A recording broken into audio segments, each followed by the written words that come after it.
Hello, merry meet. So I want to review a book. The book I want to review is Celtic Women's Spirituality by Edain McCoy. Now let me first start by saying that with all books like this that deals with the spirituality of a given culture, especially if that spirituality has become sort of popular in pop culture, then I am always a bit skeptical on how authentic it is. And I can't say that with this book. I can say yes or no to that, because I'm not initiated into any form of Celtic spirituality, nor have I grown up with it. So I can't really say whether or not this book is authentic. So that should be a disclaimer to keep in mind when considering this book. And it would be very nice if somebody who have more direct knowledge of Celtic spirituality could tell me if this book is authentic or not. But let's dig into what this book really is. With all such books like this, I tend to take them at face value. Is the spirituality that is in the book, does that seem useful? If so, then I might use that, but I won't immediately buy it as authentic spirituality of such and such culture unless I have some proof. Anyway, we have an introduction. We have women in Celtic society that discusses basically exactly that, the role of women and women's place within Celtic societies, especially in the past. Then we have feminine mystery cults, which also basically tells it. Oh. We have entering the Shaila, and I'm going to slaughter these words because pronunciation is not my strong suit. Entering the Shaila gig. Guided meditation. I really like that one. It's a really interesting one. The Warrior and Her Goddesses. Was a very nice chapter. The dedication of the warrior, solitaire ritual. Basically, both this discusses the warrior archetype, but interesting enough, then the warrior archetype in the feminine format, which is not that common. And we have the Celtic triple goddess, which can be very interesting. The threefold blessing group ritual. We have the Virgin, the Mother, and the Crone. Then we have the art of ritual drama, rediscovering Celtic mythic teachings. I really like this chapter because it discusses something that's used very much within Wicca, and that is ritual drama, where a myth, within a ritual, a myth is then played out. Especially this is common within group rituals, where, for example, the myth of the goddess going to the underworld to talk the god into bringing the sun back, for example, is played out by the ritualists. This discusses this. And really, when I'm reading this book, I get a very Wiccan feel from it, to be honest. Like I said in the start of this review, I'm not sure how authentic it is.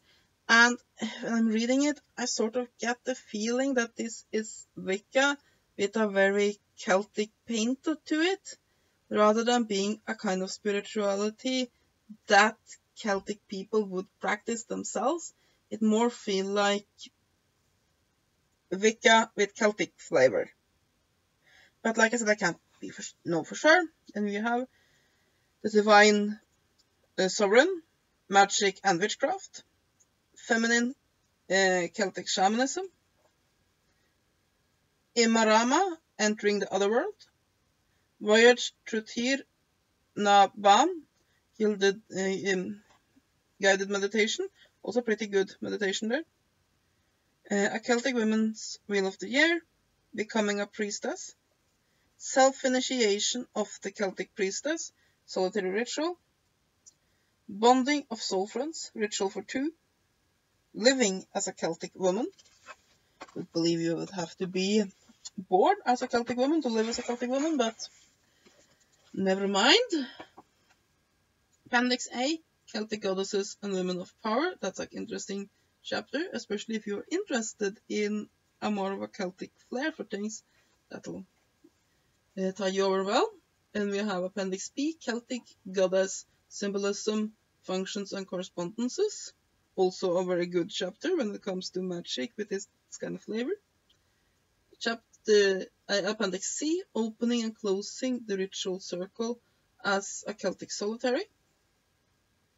As you can see, the chapters are almost exactly what you would find in any Wicca 101 book. It gives you solitary rituals, self-initiations, how to open and close a circle, the triple goddess, magic and witchcraft, all of these things that you will find in a typical Wicca 101 book, you'll find in this book here. And so I would definitely say that this is a Wicca 101 book with Celtic flair to it, but that flair might be authentic for all I know. There's at least some of the myths and legends that I definitely recognize from what I have read about Celtic folklore, Celtic religion, and so on and so forth. So she has read up quite a bit, but the rituals and such, that's more Wicca, to be quite honest. Then we have Appendix D, basic ritual formats. Appendix E, the art of guided meditation. Why does she have all of these as appendixes instead of having them as their own chapters? Well, never mind that. Appendix F, resources for women's spirituality and Celtic magical living. Appendix G, Celtic folk runes. Also a pretty nice chapter. We have a glossary, a bibliography, and an index. So, do I think this book is good? Yeah, if you get it for what it is, it's good. And by that I mean, if you get this as earth-based witchcraft religion kind of book, just as you might get Wicca Guide for the Solitary Practitioner or Buckland's Big Blue Book or any of the Wicca 101 books, then while this author is not as good as Raymond Buckland or Scott Cunningham, she writes pretty good books, and if you get it as a book like that and have that kind of expectations to it, then this is a very good book. It has a lot of topics, but not so many topics that it can't go into some depth on them. The myths and legends and folklore in here is awesome. The rituals and guided meditations are pretty good. The book is well written. It's orderly laid out. I like the little cauldrons that decorate things. All in all, this is a good book. If you get this to be an introduction to Celtic mythology, I would probably rather start with an academic book that basically discusses Celtic spirituality and religion and myths and legends through the times, and go through that first, and then you can go through a book like this and see what actually fits and what doesn't. So this is definitely a Celtic path of Wicca, not actual Celtic spirituality. But if you get it as a type of, as a Wiccan path, actually doesn't call it Wicca here, the author is Wiccan and she has written a lot of books on Wicca. This is a Wicca book. Anything else is just added. So if you get it as that, it's a pretty good Wicca 101 for non-traditional Wicca. If you get it for the Celtic flavor of it, like I said, scholarly work on Celtic mythology and folklore will serve you better. So yeah, I'll give this 7 out of 10. It's a pretty good 101 book it contains a system and a path that definitely will get you started on earth-based religions, The rituals are nice, they're easy to follow. I have really no complaints. So yeah, if that's the kind of book then you want, then definitely. I would of course recommend that you start with something like Joanne Buckland's Big Blue Book, or perhaps Scott Cunningham's A Guide to the Solitaire Practitioner. But since it's always wise to read the books of several authors, not to get stuck within one worldview, then this book here can definitely be a good third in the collection or fourth in the collection to get another voice on it. And yeah, there's a lot of useful stuff in here. So yeah, that is my review of Celtic Women's Spirituality by Edain McCoy.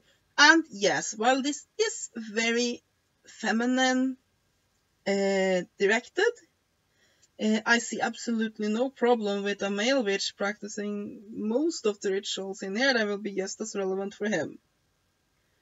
So while it's basically directed very towards goddesses and have a very feminine feel to it, men can also worship goddesses. So yeah.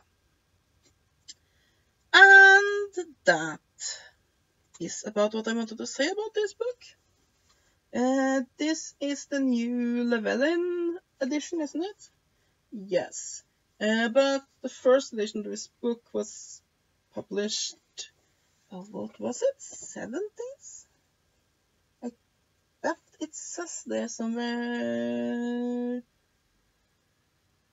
No, 60s, I think. It seems to have been published first in 1957 and then in 1998. And now it is published in 2015. So yeah. I hope you have enjoyed this review. Have a great day and blessed be.